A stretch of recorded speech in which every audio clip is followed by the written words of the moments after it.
Mikel Arteta. Now, I see him as a top manager. Absolutely, I do. But I feel like his story is so much deeper than people think.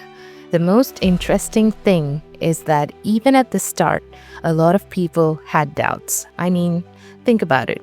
Like McLeish's scout goes to watch Arteta at PSG, right? And comes back and says, well, he's technically gifted, but he's never really challenged physically at PSG, so it's hard to tell. Well, in my opinion, PSG is a different style of football, especially going to Scottish football from French football. Completely different. And even David Moyes, right, who had Arteta at Everton, said he didn't really set it all right at the start.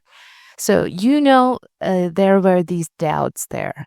It makes you wonder then, like, how he even got to this point, to be leading Arsenal at the top of the table.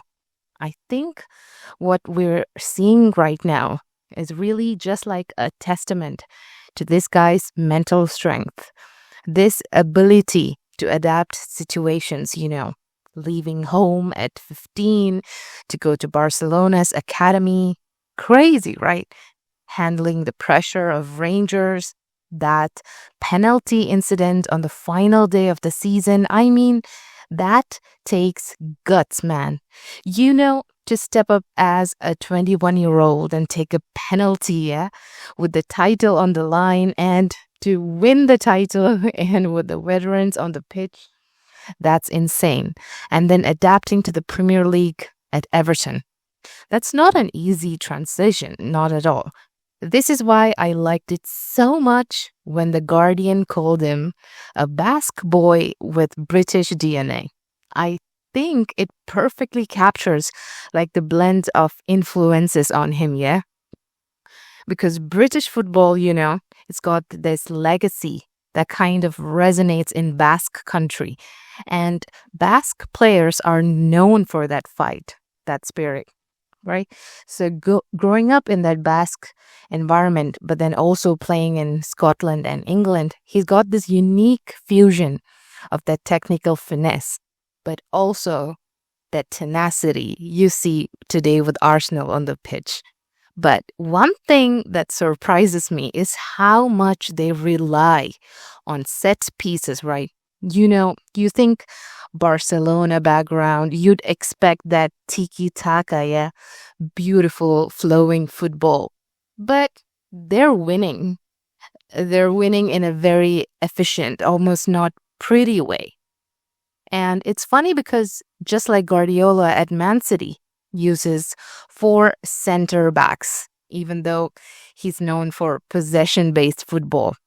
Arteta is not afraid to deviate from that Barcelona way to get results. And, bringing Nicolas Jover as a set piece coach, a dedicated set piece coach, that's genius. And it shows his willingness to recognize strengths and build a team that maximizes them, even if it means going against the green. Yeah, I feel like in the Premier League, you need that grit, that British DNA to grind out those results, especially against teams that park the bus.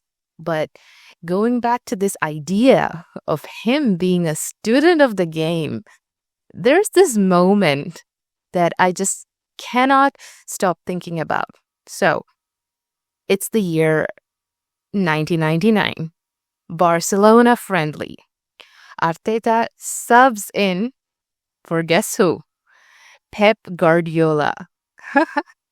Talk about foreshadowing, like a passing of the torch move, yeah? Nobody back then could have predicted that one day he might actually surpass Guardiola's achievements, especially in the Premier League. It's like this unique blend he is of Catalan, Basque, and British football influences. And that blend makes him so captivating to watch. But even with this unique background, he still faced those early doubts at Arsenal. Oh, absolutely, he did. Think about those first couple of seasons, yeah. The fans were calling for his head. They wanted him out. So, how did he turn it around? It's really a testament to his resilience. He stuck to his vision even when the pressure was immense, especially after that El Secacao against Chelsea. Oh man, after that string of losses, everyone thought he was done. But that 3-1 win, turning point, and even with that shaky start to the 21-22 season, the board stuck with him. They showed faith. They must have really, seen something special in him. They must have seen that British DNA grip that Moyes talked about. And you have to admit, even the most diehard Arteta supporter could not have predicted this level of success. So, what were the key ingredients in transforming the club? I think it was a combination of factors. Tactically, Arteta is brilliant. We saw that with the set pieces, the overall team setup, but beyond that, he's cultivated this winning mentality, this belief within the players that they can compete with anyone. And you really see it on the pitch. It's palpable. He's instilled this new DNA in the club, the passion, the intensity, the hunger to win. We haven't seen that in years at Arsenal. And that's not by chance, no. This is Arteta's meticulous attention to detail. Yeah, his focus on building the right culture, the right environment, it's all deliberate. He's brought back the discipline, yeah, the accountability. He's created a team that is greater than the sum of its parts. I just love that. It's almost like Ferguson's hair dry treatment, but with a modern, emotionally intelligent twist. It's about demanding the best, but also fostering that unity and that trust, precisely setting high standards, but doing it in a way that empowers the players. And look at the results. They speak for themselves.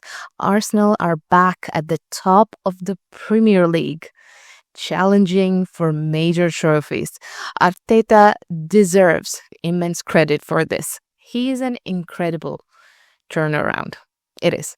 His journey from those early doubts to now one of the most respected managers in football. Incredible. It's truly inspiring.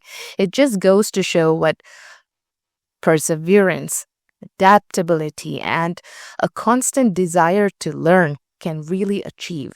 And it's remarkable how he's taken elements from the great managers he's worked with, McLeish, Moyes, Guardiola, right? And synthesized them into his own unique style, like a walking embodiment of the globalization of modern football, taking the best from all these different traditions to create something special, really special. And most importantly, he reminds us there's always more to people than meets the eye. So, what does all this mean for Arsenal? Well, I think it means they have a manager who's building a dynasty. He's laid the foundation now. It's all about maintaining that level of excellence, pushing for even greater heights. The pressure is on now. Oh, yeah. The fans are hungry for trophies. They really are. And I feel like Arteta thrives under pressure. He really does.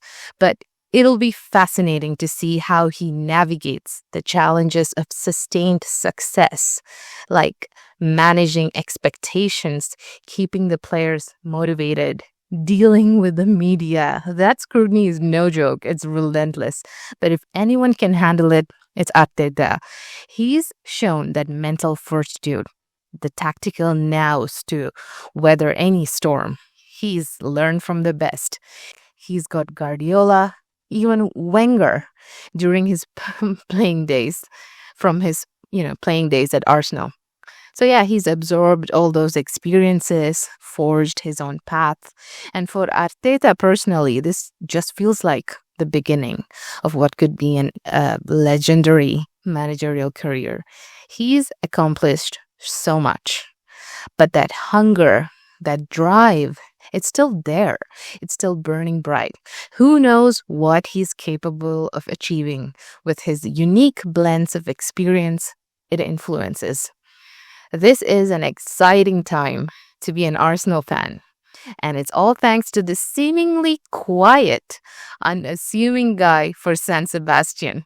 Yeah, who came to England and revolutionized the game. It's amazing. He's living proof that there's always more to people than meets the eye. And sometimes the most remarkable journeys begin with the smallest steps. From those early doubts to the top of the Premier League. It's incredible, isn't it?